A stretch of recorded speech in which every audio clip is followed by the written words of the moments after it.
This is day 12, and if you thought the first 11 days defined the limits of how far this war could reach, what happened in the last few hours rewrote those limits entirely. Iranian drones struck near Dubai International Airport. Fuel tanks at Kuwait Airport were set on fire. 3 commercial ships were hit in the Gulf in a single day. And then, in a move that sent shockwaves through global financial markets, Iran's military command issued a declaration that no one saw coming. Banks and financial institutions connected to the United States and Israel across the entire Middle East are now legitimate military targets, not a threat, not a warning shot. An official operational declaration from Iran's Revolutionary Guard Command headquarters: stay at least 1 kilometer away from any American or Israeli-linked bank in the region. Those were the exact words. And within hours, HSBC closed all its branches in Qatar. Citibank told its Dubai employees to go home. Standard Chartered evacuated its staff. The war that began 12 days ago as a military campaign just walked through the doors of the global financial system. Let me walk you through exactly what happened today, why it represents a fundamental escalation unlike anything we have seen in this conflict, and what comes next for the world economy, for the region, and for the American families who are already feeling this war in their wallets every time they fill their gas tanks. Start with Dubai International Airport, because that single location tells you everything you need to know about how dramatically the target set of this war has shifted. Dubai International is not a military installation.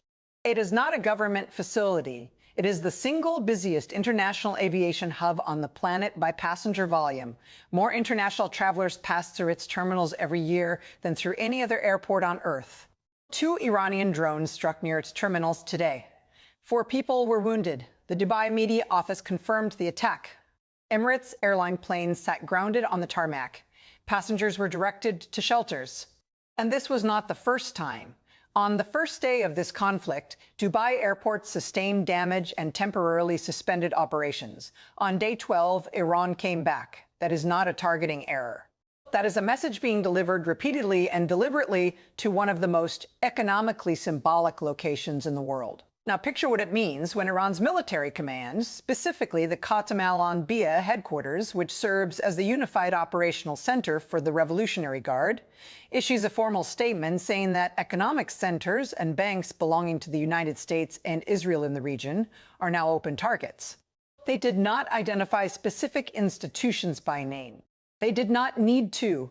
The message was clear enough that Citigroup, one of the largest banks on Earth, immediately told its Dubai staff to leave their offices. Standard Chartered evacuated. HSBC closed every single branch in Qatar. Iranian state media then went further, listing Google, Microsoft, Palantir, IBM, NVIDIA, and Oracle as potential targets for retaliation.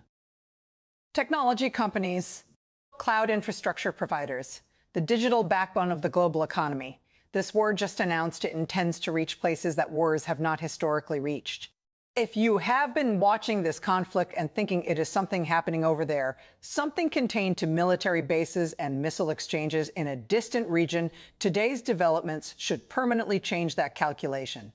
Here is what this means for you directly. Every dollar that oil climbs affects what you pay at the pump, what you pay for groceries, what airlines charge for tickets, and what shipping costs add to the price of everything you buy. Brent crude is already at 20% from the day this war began. That was before today, before drones hit Dubai's airport again, before banks started evacuating staff across the Gulf, before Iran formally declared that financial infrastructure is now a battlefield. The Federal Reserve is already boxed in, unable to cut rates to stimulate an economy being squeezed by energy costs. It cannot control and unable to raise rates without deepening the slowdown that same energy crisis is already producing.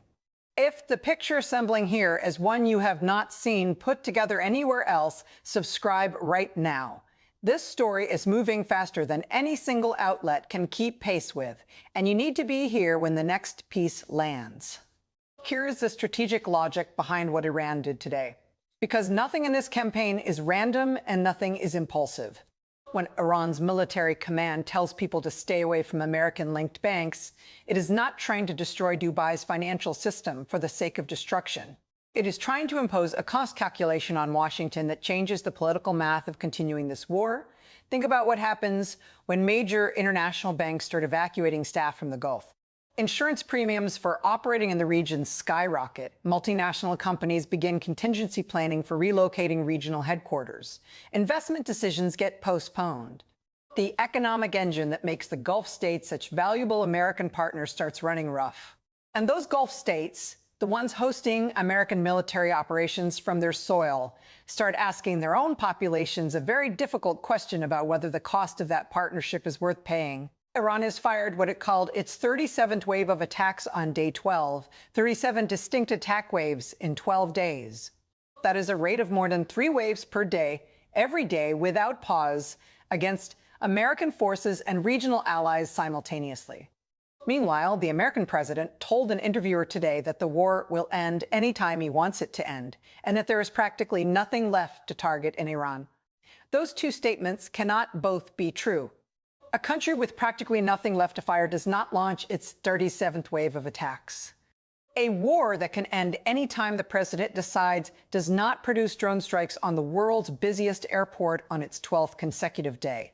The financial escalation Iran announced today comes directly in response to an Israeli strike that hit a branch of Bank Sapah in Tehran, one of Iran's oldest state-owned financial institutions, killing employees who were, in the words of Iran's foreign minister, working to ensure ordinary Iranians could put food on their tables before the Persian New Year. Iran watched a civilian bank get bombed, and it responded by declaring that the logic now runs in both directions. If financial infrastructure in Iran is a legitimate target, then financial infrastructure connected to the United States and Israel in the Gulf is a legitimate target. That is the stated reasoning. Whether you find that reasoning acceptable or not, the operational consequence is the same. Major international banks are evacuating Gulf cities today, and the war is now operating in a domain it had not previously occupied. Consider the full picture of what today looked like on the ground across the region.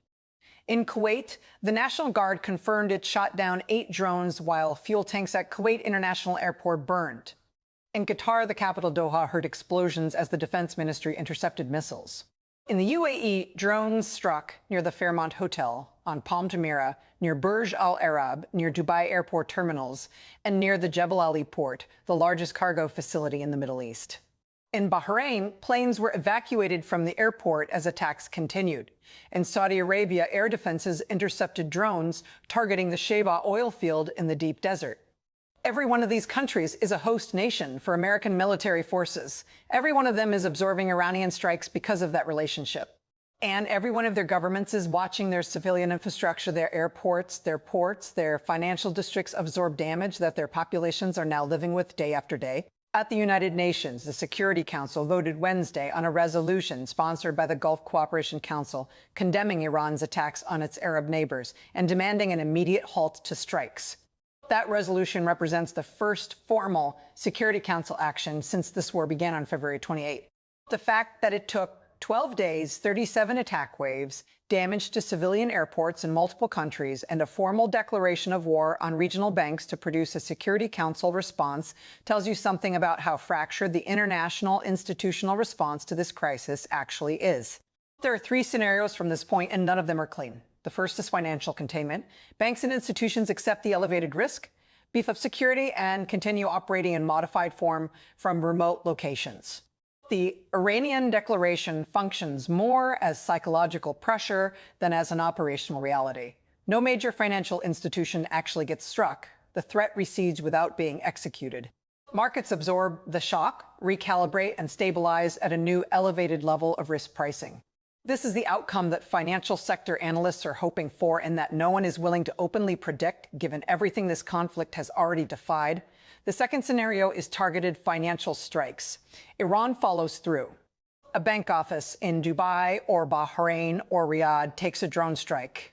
Not a catastrophic hit, but enough to demonstrate that the declaration was operational and not rhetorical.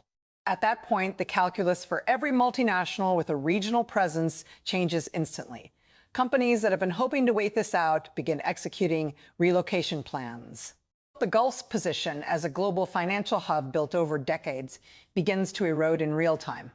The economic pain that Iran is trying to generate to force Washington's hand becomes acute and visible to every American voter in a way that battlefield casualties and oil prices have not yet managed to achieve. The third scenario is the one that the financial markets are not yet pricing and that almost no public commentary has examined. Iran today also announced that any vessel carrying cargo belonging to the United States, Israel, or their allies is a legitimate target in the Gulf. 3 commercial ships were already hit today. The Strait of Hormuz remains effectively restricted. If Iran begins systematically targeting ships carrying American-linked cargo across the entire Persian Gulf, not just in the Strait, the global shipping industry faces a paralysis that no strategic reserve release and no naval escort program can fully address. The Gulf handles a significant portion of global trade beyond oil. Container ships, bulk carriers, tanker traffic. Paralyze that traffic and you do not just raise oil prices. You disrupt supply chains for manufactured goods, food commodities, and industrial inputs that flow through the region from Asia to Europe and beyond. Iran today also set out 3 formal conditions for ending this war through its president: a permanent ceasefire, not a temporary pause, full withdrawal of American and Israeli forces from the region, and international guarantees that previous commitments, unlike what Iran describes as the broken promises of earlier negotiations, will actually be honored. Those conditions are not designed to be immediately accepted. They are designed to define what Iran considers a minimum acceptable outcome and to signal that anything short of that framework will be met with continued escalation. Washington has not formally responded to those conditions. The president said the war will end anytime he wants. The Iranian military said anyone near an American bank should move away from it. Those are the 2 positions sharing the same news cycle today. And the gap between them is where the next phase of this war will be decided. What we know for certain after 12 days is this: every assumption about how this conflict would unfold has been wrong. The 4 to 5 week timeline was wrong. The rapid collapse of the Iranian regime was wrong. The idea that Iran's military capacity would be quickly neutralized was wrong. And the belief that the conflict would remain contained to military targets was visibly, demonstrably wrong the moment drones started landing near international airport terminals and banks started evacuating staff from their own offices. The world that existed on February 27th is gone. The question now is not whether this war will leave a permanent mark on the Middle East and the global economy. It already has.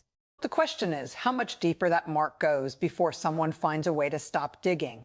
This content is commentary and analysis for informational and educational purposes only. It does not constitute financial, legal, or geopolitical advice. Information in this video is drawn from reporting by AP, Reuters, Al Jazeera, CBS News, Fortune, The Washington Post, The Hill, and other verified news organizations. Always consult multiple credible sources and never rely on any single channel, including this one, as your only source of information on developing events.